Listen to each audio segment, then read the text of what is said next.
हाँ जी भाई, नमस्कार दोस्तों। आज अपने आपके रेलवे जीके स्पेशल बेंच में सभी का स्वागत है। मेरे प्यारे दोस्तों, आपका जो ये जीके का स्पेशल बेंच चल रहा है, ये आपकी कौन कौन सी एग्ज़ाम के लिए महत्वपूर्ण है। जैसा कि दोस्तों यहाँ पर आपको देख सकते हैं, जैसा कि आरआरबी एएलपी और दोस्तों RRB technician, RRB NTPC, RRB group D, SSC GD constable, SSC G, इन सभी एग्ज़ाम के लिए ये जीके का स्पेशल बेंच जो है बहुत ही महत्वपूर्ण रहने वाला है। तो प्यारे दोस्तों, बिना किसी देरी से आज के अपने जो है क्वेश्चनों की शुरुआत करते हैं। तो पहला क्वेश्चन अपना है, गीत गोविंद पुस्तक के लेखक कौन है। मेरे प्यारे दोस्तों, इसका जो करेक्ट आंसर होगा वो क्या होगा, आप सभी साथी जो है इसको कमेंट बॉक्स में भी लिख सकते हैं। तो प्यारे दोस्तों, इसका जो करेक्ट आंसर होगा वो क्या होगा, जयदेव इसका बिल्कुल करेक्ट आंसर होगा। प्यारे दोस्तों, अब अपन इसमें जानेंगे इसके जितने भी आसपास में इम्पोर्टेंट क्वेश्चन बन सकते हैं, जो कि हमारे एग्ज़ाम में दोस्तों 100% आने की संभावना है। तो प्यारे दोस्तों, यहाँ पर आप देख सकते हैं, संस्कृत के कवि के रूप में इन्होंने यानी जयदेव 12वीं शताब्दी के दौरान दोस्तों इस गीत गोविंद पुस्तक को लिखा गया था। इस इम्पोर्टेंट फैक्ट को भी आपको अच्छी तरीके से रिमेंबर कर लेना है।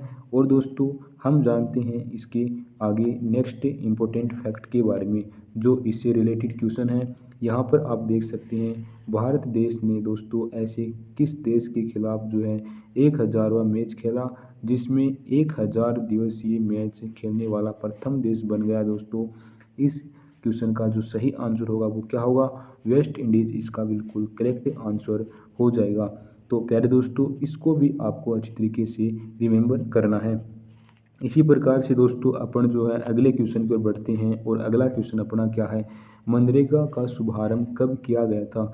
मेरे प्यारे दोस्तों, किसी भी साथी को यदि मनरेगा के बारे में जानते हैं या उनको ये पता है कि उनका शुभारंभ कब हुआ, तो आप कमेंट बॉक्स में कमेंट कर सकते हैं। तो प्यारे दोस्तों, इसका जो करेक्ट आंसर होगा वो क्या होगा, सन 2006 में दोस्तों मनरेगा का शुभारंभ किया गया था। अब दोस्तों अपन जानते हैं इसमें जितने भी इम्पोर्टेंट जो आपकी एग्ज़ाम में 100% दोस्तों आने की क्वेश्चन की जो गारंटी मैं लेता हूं दोस्तों, कि यहीं से क्वेश्चन आएंगे। क्योंकि दोस्तों हम क्या कर रहे हैं, जो भी क्वेश्चन है उसको अच्छी तरीके से, जितने भी क्वेश्चन उससे बन सकते हैं बिल्कुल बारीकी से हम जो है एक एक क्वेश्चन को लेकर चल रहे हैं, तो कुछ बचेगा ही नहीं। तो प्यारे दोस्तों, आप सभी जो हैं लगातार जो है हमारे साथ इस बेंच में बने रहिएगा। तो प्यारे दोस्तों, यहाँ पर हम देखें कि महात्मा गांधी राष्ट्रीय ग्रामीण रोजगार गारंटी अधिनियम, जिसको शॉर्ट फॉर्म अपन कह सकते हैं MGNREGA 2005 दोस्तों, ये जो शुरू हुआ था, कब हुआ था, इसकी जो प्रारंभ हुआ था, इसकी अपन बोल सकते हैं स्थापना, तो इसको जो शुरू किया गया था वो 2 फरवरी 2006 को इस मनरेगा गांधी राष्ट्रीय ग्रामीण रोजगार गारंटी अधिनियम को दोस्तों शुरू किया गया था। अब दोस्तों अपन जानते हैं कि जो ये अधिनियम है, इसके क्या लक्ष्य थे, इसके क्या टारगेट था, तो इसके बारे में भी हम जानते हैं। तो प्यारे दोस्तों, इसका जो मेन उद्देश्य वो क्या था कि प्रत्येक जो ग्रामीण परिवार को जो है प्रत्येक वर्ष में कम से कम दोस्तों 100 दिन का जो सुनिश्चित रोजगार प्रदान करना इसका मुख्य उद्देश्य माना गया है। तो प्यारे दोस्तों, इन सभी कॉन्सेप्ट को आपको अच्छी तरीके से ध्यान में रखना है।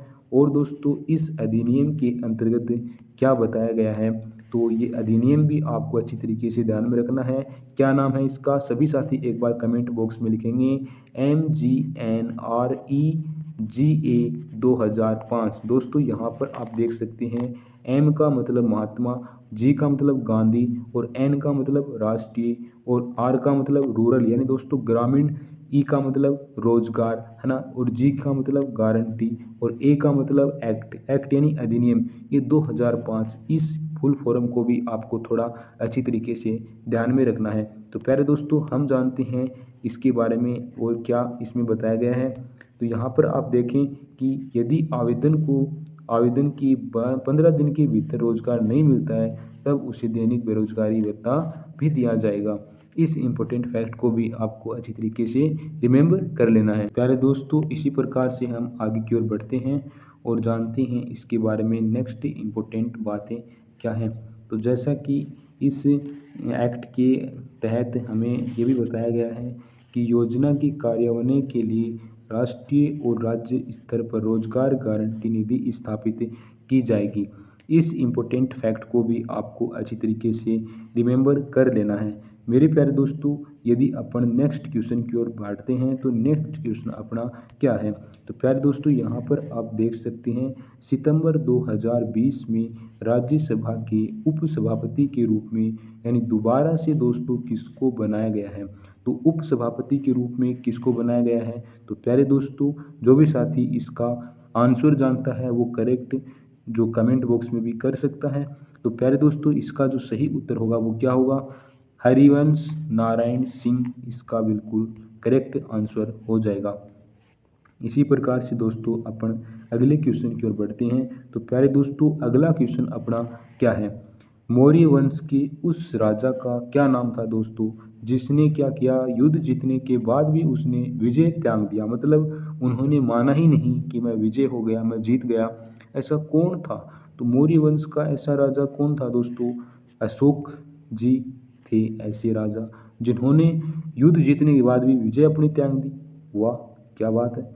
तो इस क्वेश्चन में जितने भी अपने इम्पोर्टेंट क्वेश्चन बन सकते हैं, ये क्वेश्चन दोस्तों बहुत ही महत्वपूर्ण क्वेश्चन रहने वाला है। तो आप एक बार क्या करें, इसको वीडियो को ना एक बार सभी साथियों को शेयर कर दो ताकि सभी साथी जुड़ जाएं और इस पर्सन का लाभ उठा लें।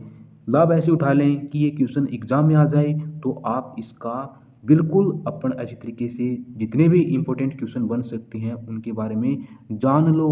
तो प्यारे दोस्तों, यहाँ पर देखो इसका इम्पोर्टेंट फैक्ट क्या है, अहिंसा की नीति और शांति तथा सद्भावना को बढ़ावा देने के लिए जाना जाता है।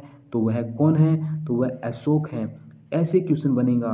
प्यारे दोस्तों, इन क्वेश्चनों को आप कमेंट बॉक्स में छापते चलिएगा ताकि आपको अच्छी तरीके से रिमेंबर हो जाए। मेरे प्यारे दोस्तों, आपको ये भी छाप देना है कमेंट बॉक्स में कि कुरकलिंग युद्ध कब हुआ था। तो इसकी सन को याद रखना है, इम्पोर्टेंट क्वेश्चन है। 261 ईसा पूर्व में दोस्तों ये युद्ध हुआ था। इसको भी आपको अच्छी तरीके से रिमेंबर कर लेना है। अब दोस्तों हम जानेंगे कि सन 261 में ईसा पूर्व में कुरकलिंग युद्ध के बाद क्या हुआ था। तो प्यारे दोस्तों, युद्ध और हिंसा के प्रति अशोक के दृष्टिकोण में परिवर्तन हुआ था। तो इस इम्पोर्टेंट फैक्ट को भी आपको अच्छी तरीके से रिमेंबर कर लेना है। और प्यारे दोस्तों, युद्ध के परिणाम क्या हुए, उसका रिजल्ट जो हुआ वो क्या हुआ, तो इसको भी आपको अच्छी तरीके से ध्यान में रखना है। दोस्तों, युद्ध में जो है हजारों लोगों की मृत्यु हो गई और अशोक को बहुत अधिक पश्चाताप भी हुआ। तो प्यारे दोस्तों, ये भी आप ध्यान में रख सकते हैं। इसी प्रकार से अपन दोस्तों अपने नेक्स्ट इम्पोर्टेंट फैक्ट की बात करें तो प्यारे दोस्तों, कलिंग युद्ध के बाद क्या प्रोसेस हुई।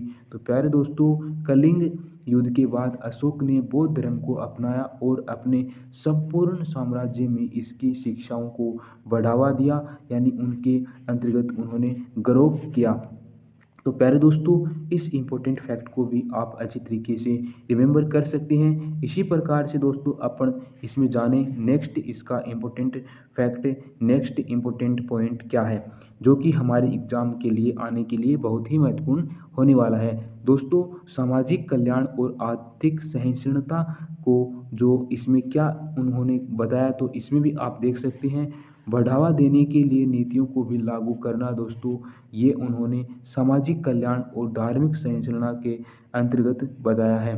तो प्यारे दोस्तों, इनको भी आपको अच्छी तरीके से रिमेंबर कर लेना है। अब दोस्तों हम जानते हैं कि शांति और समृद्धि की अवधि कौन सी थी। तो प्यारे दोस्तों, आपको बता दूं अशोक जी का ही ऐसा शासन था।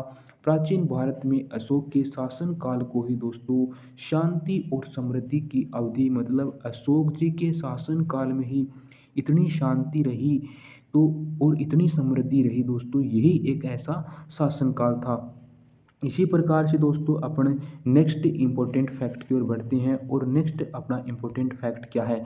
प्यारे दोस्तों, यहाँ पर आप देख सकते हैं शिलालेख धर्मादेशों और स्तंभ शिलालेखों के लिए भी जाना जाता है। तो प्यारे दोस्तों, इसका जो करेक्ट आंसर होगा वो अशोक ही जाना जाते हैं। इसको भी आपको अच्छी तरीके से रिमेंबर कर लेना है। अब दोस्तों, हम जानते हैं कि सामाजिक और राजनीतिक परिस्थितियों की बहुमूल्य अंतर्दृष्टि प्रदान किसके द्वारा की गई थी। तो प्यारे दोस्तों, इसका जो करेक्ट आंसर होगा वो क्या होगा, अशोक के समय में ही किया गया था। मेरे प्यारे दोस्तों, इन छोटे छोटे क्वेश्चनों को आप जितना अच्छी तरीके से बार बार सुनोगे, इनको कमेंट बॉक्स में लिखोगे, इनका रिवीजन करोगे, इनके नोट्स बनाओगे, तभी ये आपको याद रहने वाले हैं। नहीं तो दोस्तों, पढ़ने का कोई मतलब नहीं निकला। तो प्यारे दोस्तों, सभी जो है अच्छी तरीके से इसको ध्यान से सुनेंगे। अब हम बात करते हैं चंद्रगुप्त मौर्य के पुत्र की। तो मेरे प्यारे दोस्तों, चंद्रगुप्त के जो पुत्र के जो नाम था वो क्या था, बिंदुसार था। इसको भी आप अच्छी तरीके से ध्यान में रखना। और दोस्तों, बिंदुसार जो थे वो मौर्य राजा के रूप में अशोक के उत्तराधिकारी भी बने। इस इम्पोर्टेंट फैक्ट को भी आपको अच्छी तरीके से रिमेंबर करना है। और दोस्तों, हम जानते हैं इसके नेक्स्ट इम्पोर्टेंट पॉइंट के बारे में। तो नेक्स्ट इम्पोर्टेंट पॉइंट क्या है, अपने पिता की विस्तार और विजय की नीतियों को जारी रखा।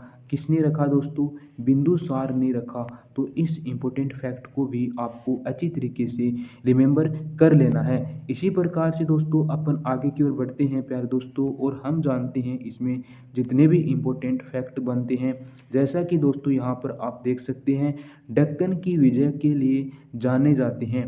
कौन जाने जाते हैं, तो दक्कन की विजय के लिए बिंदुसार जाने जाते हैं। इस इम्पोर्टेंट पॉइंट को भी आपको अच्छी तरीके से रिमेंबर कर लेना है। अब दोस्तों, हम जानते हैं कि हिंदू पौराणिक कथाओं में भगवान राम के पिता और अयोध्या के राजा कौन थे। तो मेरे प्यारे दोस्तों, इसका जो करेक्ट आंसर होगा वो क्या होगा, दशरथ इसका बिल्कुल करेक्ट आंसर होगा। प्यारे दोस्तों, आप सभी ही बताओ कि एक क्वेश्चन था, कमेंट बॉक्स में बताओ मेरे को कैसा फील हो रहा, आपको कैसा महसूस हो रहा है कि सर एक क्वेश्चन था और आपने कितने क्वेश्चन इसके करवा दिए। प्लीज़ कुछ तो बोलो कमेंट बॉक्स में। कुछ भी नहीं बोलते हुए तो हमें कैसे पता चलेगा कि आप क्या पढ़ रहे हो। तो प्यारे दोस्तों, प्लीज़ कमेंट करो ना। तो अपन अगले इसके इम्पोर्टेंट फैक्ट के बारे में जानते हैं। प्यारे दोस्तों, यदि हम बात करें मौर्य साम्राज्य के संस्थापक कौन थे, तो मौर्य साम्राज्य के संस्थापक कौन थे प्यारे दोस्तों, चंद्रगुप्त मौर्य थे। इस इम्पोर्टेंट फैक्ट को भी आपको अच्छी तरीके से रिमेंबर कर लेना है। मेरे प्यारे दोस्तों, नेक्स्ट इम्पोर्टेंट पॉइंट की बात की जाए तो यहाँ पर आप देख सकते हैं, नंद साम्राज्य की विजय के लिए जाने जाते हैं। कौन दोस्तों, चंद्रगुप्त मौर्य इसका बिल्कुल करेक्ट आंसर हो जाएगा। तो इस इम्पोर्टेंट फैक्ट को भी आपको अच्छी तरीके से रिमेंबर कर लेना है। अब दोस्तों, हम जानते हैं जैन भिक्षु बने। दोस्तों, जैन भिक्षु बने, कौन बना जैन भिक्षु, तो प्यारे दोस्तों इसको भी अपन जान लेते हैं। तो अपने सिंहासन का त्याग कर दिया और एक जैन भिक्षु बन गए। कौन, चंद्रगुप्त मौर्य बन गए दोस्तों। तो इस इम्पोर्टेंट फैक्ट को भी आपको अच्छी तरीके से रिमेंबर कर लेना है। मेरे प्यारे दोस्तों, अपन अगले क्वेश्चन की ओर बढ़ते हैं और अपना नेक्स्ट क्वेश्चन देखते हैं। अपना अगला क्वेश्चन क्या है, त्योहार सोंगक्रौन। दोस्तों, मैं बार बार कहता हूँ कि जो नाम जो है ये बिल्कुल हार्ड टाइप की हैं, सोंगक्रौन। एक बार सभी साथी कमेंट करेंगे सोंगक्रौन। जो मुख्य रूप से कौन से भारतीय राज्य में मनाया जाता है, ये नाम ऐसे याद नहीं होंगे आपके, तो आप इनको बार बार रिवाइज करो। सोंगक्रौन का मुख्य रूप से दोस्तों अरुणाचल प्रदेश राज्य में ये त्यौहार मनाया जाता है। और इसके जितने भी इम्पोर्टेंट क्वेश्चन बनते हैं उन सभी के बारे में हम अच्छी तरीके से जानने वाले हैं। सो गाइस, सबसे पहले अपन जानते हैं कि अरुणाचल प्रदेश में दोस्तों ये जो सोंगक्रौन है ये बौद्ध त्यौहार होता है। बौद्ध त्यौहार मतलब दोस्तों बौद्ध परिवार के जो होते हैं वो बनाते हैं सोंगक्रौन त्यौहार। तो इसको आपको अच्छी तरीके से रिमेंबर कर लेना है। अब दोस्तों, हम जानते हैं कि बसंत ऋतु की सफाई के रूप में कौन सा त्यौहार मनाया जाता है, तो बौद्ध त्यौहार मनाया जाता है। इस इम्पोर्टेंट फैक्ट को भी आपको अच्छी तरीके से रिमेंबर कर लेना है। और दोस्तों, ये जो बसंत ऋतु की सफाई के रूप में मनाया जाता है, तो ये कब मनाया जाता है बौद्ध त्यौहार, ये बौद्ध त्यौहार दोस्तों अप्रैल के मध्य में कई दिनों तक मनाया जाता है। मतलब दोस्तों अप्रैल के मध्य में अपन बोल सकते हैं कई दिनों तक ये त्यौहार मनाया जाता है। तो इसको आपको अच्छी तरीके से रिमेंबर करना है। अब दोस्तों हम जानेंगे कि अरुणाचल प्रदेश में मनाए जाने वाले सबसे लोकप्रिय त्यौहार कौन कौन से हैं। प्यारे दोस्तों सभी को मैं जैसे जैसे बोल रहा हूँ वैसे वैसे आप कमेंट बॉक्स में लिख देना प्लीज़ दोस्तों। जैसा कि बोरी बुट ये क्या है, अरुणाचल प्रदेश में मनाए जाने वाला त्यौहार। लोकू लोको त्यौहार भी दोस्तों एक अरुणाचल प्रदेश में मनाए जाने वाला महत्वपूर्ण लोकप्रिय त्यौहार है। सकेन जो है सकेन सकेन नामक भी जो त्यौहार है वो अरुणाचल प्रदेश राज्य में मनाए जाने वाला त्यौहार है। इसी प्रकार से यदि बात की जाए न्योक्युम की, तो न्योक्युम भी दोस्तों एक अरुणाचल प्रदेश में मनाए जाने वाला लोकप्रिय त्यौहार है। और दोस्तों लोसर त्यौहार जो है या लोसर महोत्सव बोल सकते हैं, ये भी अरुणाचल प्रदेश में मनाए जाने वाला त्यौहार है। इसी प्रकार से दोस्तों ड्री महोत्सव जो है ये भी अरुणाचल प्रदेश में मनाए जाने वाला त्यौहार है। तो सभी जो है एक बार इसको कमेंट बॉक्स में लिख दीजिएगा ताकि ये जो नाम है आपको अच्छी तरीके से रिमेंबर हो जाए। तो इस प्रकार से दोस्तों हम बात करें पंगसोदरा शीतकालीन महोत्सव जो है वो कौन से राज्य में मनाया जाता है, तो मेरे प्यारे दोस्तों अरुणाचल प्रदेश राज्य में मनाया जाता है। और दोस्तों संगीत का जीरो महोत्सव कौन से राज्य में मनाया जाता है, अरुणाचल प्रदेश राज्य में मनाया जाता है। इस इम्पोर्टेंट फैक्ट को भी आपको अच्छी तरीके से रिमेंबर कर लेना है। इसी प्रकार से दोस्तों यदि बात की जाए सोलुंग त्यौहार जो है वो अरुणाचल प्रदेश राज्य में मनाया जाने वाला लोकप्रिय त्यौहार है। और दोस्तों सियांग नदी महोत्सव जो है ये भी अरुणाचल प्रदेश में मनाया जाने वाला त्यौहार है। इसी प्रकार से दोस्तों जितने भी इसके इम्पोर्टेंट फैक्ट थे मैंने सभी को जो है अच्छी तरीके से डिस्कस किया है और साथ ही में दोस्तों एनालाइज भी किया है ताकि कोई भी अपना इम्पोर्टेंट फैक्ट कोई भी इम्पोर्टेंट पॉइंट अपना नहीं छूटा। यदि फिर भी कोई छूट गया है तो प्लीज़, कोई रह गया है तो प्लीज़ आप जो है कमेंट बॉक्स में बता सकते हैं इसमें कौन सी और इम्पोर्टेंट बातें रह गई हैं। इसी प्रकार से दोस्तों हम जो है आपके लिए कंटिन्यू मेहनत करते रहेंगे और आपका एक ही फर्ज बनता है, आपका एक ही जो है सपोर्ट बनता है कि आप वीडियो को ज़्यादा से ज़्यादा शेयर करना है और लाइक करना है और कमेंट करना है और बताना है कि वीडियो कैसा लगा, इसमें क्या कमी है, क्या सुधारने की ज़रूरत है। इन सभी बातों को आपको ध्यान में रखकर और अपनी पढ़ाई को सीरियस रूप से करना है प्यारे दोस्तों, समझदारी से अपनी पढ़ाई को करना है। अपने समय का जो है दुरुपयोग मत कीजिए, अपने समय का सही उपयोग कीजिए,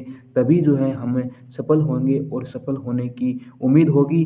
प्यारे दोस्तों इसी प्रकार से हम जो है आगे की ओर बढ़ेंगे। तो आज के लिए इतना ही। जय हिंद, जय भारत एंड टेक केयर।